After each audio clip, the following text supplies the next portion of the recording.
Ancien député de la Chambre des communes, directeur artistique et ingénieur de son. Avec Pierre Nantel, entendez l'actualité sans fausse note. Alors, il n'y a pas de doute, l'événement du week-end, la tentative d'assassinat sur Donald Trump a vraiment changé l'actualité du tout au tout. Et beaucoup de gens cherchent à réagir. Tout le monde trouve ça inquiétant, bien évidemment.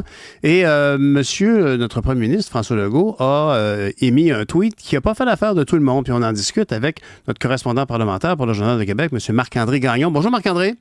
Salut, Pierre. Ça fait plaisir de te retrouver. Ben oui, hein, ça fait quand même 3 ans presque. Dis-moi, M. Legault a-t-il mal choisi ses mots? Oui, ben en fait, c'est qu'il a d'abord fait un tweet au cours du week-end pour condamner cet attentat, mais là, c'est vraiment en marge du Conseil de la Fédération qui s'ouvre aujourd'hui à Halifax, donc où François Legault se trouve comme tous les autres premiers ministres des provinces canadiennes, qu'il a été pressé de questions par les journalistes et donc M. Legault a été invité à réagir une fois de plus à ce qui s'est passé ce week-end et ce qu'il a déclaré à Halifax, là je le cite, « C'est inquiétant pour la démocratie aux États-Unis. Maintenant, on n'a pas ça, cette violence-là envers les politiciens au Québec, en tout cas physiquement, et il faut s'assurer que ça reste comme ça. » Et ça n'a pas pris de temps, ça a vraiment fait sursauter notamment le député péquiste Pascal Bérubé qui a dit, attention, est-ce que M. Legault a oublié Pauline Marois en 2012? Alors, il m'a accordé une entrevue dans laquelle, donc, il invite effectivement le premier ministre du Québec à se rappeler cet attentat dont Pauline Marois a été la cible le soir de son élection, alors qu'elle prononçait son discours de victoire, un tireur qui est arrivé par l'arrière de la salle, qui a fait un mort, qui a blessé gravement un autre technicien, effectivement. Et il y a d'autres précédents, malheureusement, dans l'histoire du Québec. Pascal Bérubé rappelait avec raison que récemment, à l'Assemblée nationale, on a souligné, les parlementaires, les députés, ont souligné le 40e triste anniversaire de la tuerie de 1984 qui visait un premier ministre québécois, René Lévesque, et il y a eu des morts également. Puis il y a d'autres internautes tout à l'heure qui me soulignaient le cas de Pierre Laporte, un ministre. Ils ont raison de le faire. Alors, le propos de Pascal Bérubé, essentiellement, c'est pour dire, attention, c'est pas vrai qu'au Québec, on est à l'abri de ça. Et au cours des dernières minutes, là, il y a Paul Saint-Pierre Plamondon, le chef du Parti québécois, qui a invité lui aussi à son tour François Legault à s'amender, à corriger ses propos, puisque selon lui, on peut pas passer sous silence ces expériences traumatisantes qu'on a vécues au Québec. Là. Ben, de toute façon, M. Legault, ça fait plusieurs semaines et mois qu'on a l'impression que son équipe de communication, de soutien pour l'aider à ajuster le tir sur, c'est un mauvais jeu de mots d'ailleurs de ma part, à choisir ses mots en tout cas, n'est plus là, depuis belle lurette. Vraiment, il semble souvent travailler de façon très spontanée ici. On ne peut pas, quand on est chef d'État, s'improviser messager sur Twitter. Il y a sûrement quelqu'un qui fait ça pour lui, d'ailleurs. Est-ce que il y a des employés qui travaillent pour lui sur les réseaux sociaux, sûrement?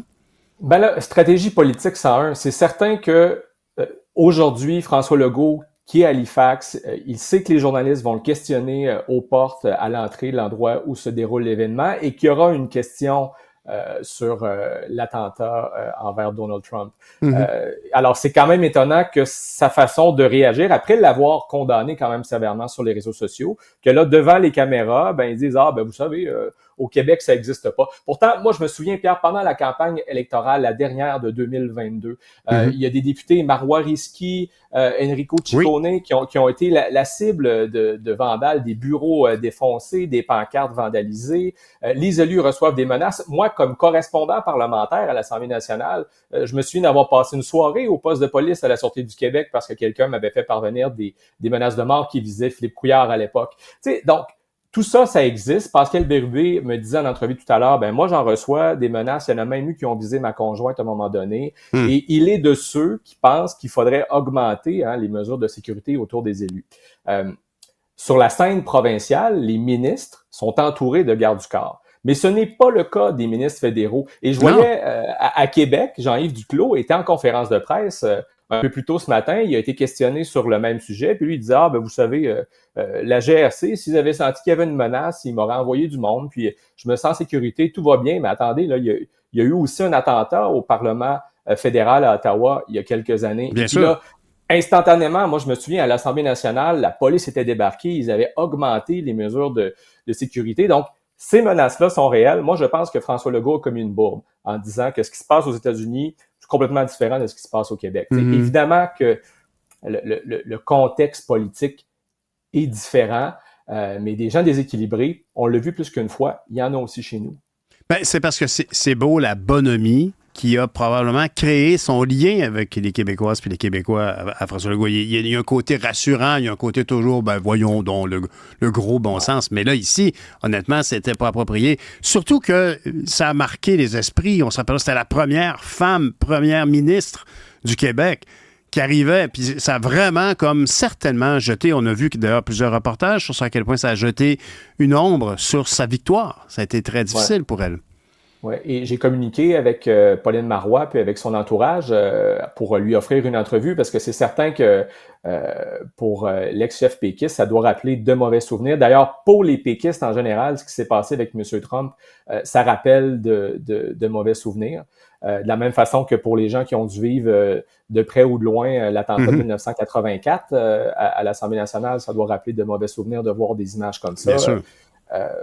Mais bon, Mme Marois a refusé ma demande d'entrevue là, en disant qu'elle n'était pas disponible, mais je pense que dans un avenir proche, elle va, lors d'une prise de parole publique où si elle décide d'accepter ma demande d'entrevue, probablement réagir à ce qui s'est passé parce que quand on voit de la façon dont Donald Trump s'est fait extirper de la scène... Ça rappelait des souvenirs. Oui, ça rappelait des souvenirs, inévitablement. En 2012, c'est clair. Marc-André, vous avez peut-être noté aussi la réaction de Danielle Smith, la première ministre de l'Alberta, qui s'immisce, en tout cas, moi, je trouve ça très audacieux, presque excessif, sa manière de s'exprimer envers les partis elle-même qualifiée de progressiste. Ça quand même hilarant. Là, mais... Oui, c'est ça. Elle disait, avez-vous lu les manchettes où Pierre Poilievre est décrit comme étant quelqu'un de dangereux? Donc, elle fait comme une espèce de lien entre le fait que des conservateurs au Canada seraient stigmatisés par une certaine gauche. Alors voilà, elle a fait ce parallèle-là entre le climat politique aux États-Unis et celui qui oppose les progressistes aux conservateurs au Canada, mais c'est effectivement un terrain c'est un terrain glissant pour elle, bien sûr. Mais c'est vrai aussi que l'Ouest canadien, quand même, puis je veux dire, pour l'avoir parcouru à quelques reprises, il y a effectivement un sentiment il y a une identification à ce qui se passe au sud de la frontière pour certaines provinces américaines qui est plus fort. Certainement, en tout cas, totalement différent de ce qu'on vit au Québec.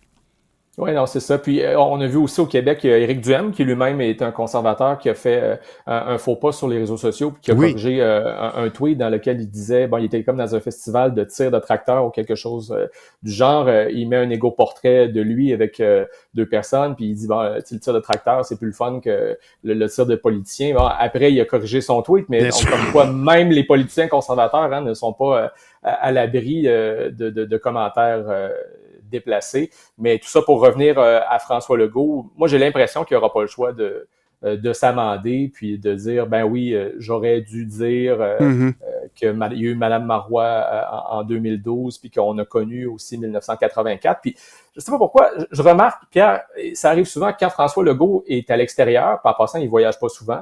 Il fait souvent c'est le décalage horaire comme ça. Il y a une heure plus tard, ça l'a déstabilisé. Je me souviens d'une fois avec le gouverneur de la Californie, Gavin Newsom, où il avait comme laissé entendre que tous les Québécois étaient des catholiques. Et puis là, donc les réseaux sociaux s'étaient enflammés. Donc ça, c'était pendant un autre de ses rares voyages. Et puis après, il avait dû essayer de corriger un peu ses propos. Là, j'ai l'impression qu'il n'aura pas le choix de répondre positivement à la demande de Paul Saint-Pierre Plamondon là-dessus. Là. Ben tout à fait. Marc-André, l'été devrait être tranquille normalement, mais de toute évidence, il y a toujours une surprise au bout de la rue. Fait que Marc-André, merci beaucoup. Correspondant parlementaire pour le Journal de Québec, Marc-André Gagnon, merci pour ton résumé de toute cette histoire. En politique, on n'est jamais à l'abri de surprises. T'as bien raison. Même les mauvaises. Ouais, merci. À plus tard, j'espère. Au revoir. Merci. Ben voilà. C'est ce qui met un terme à notre émission d'aujourd'hui. On se reparle demain matin.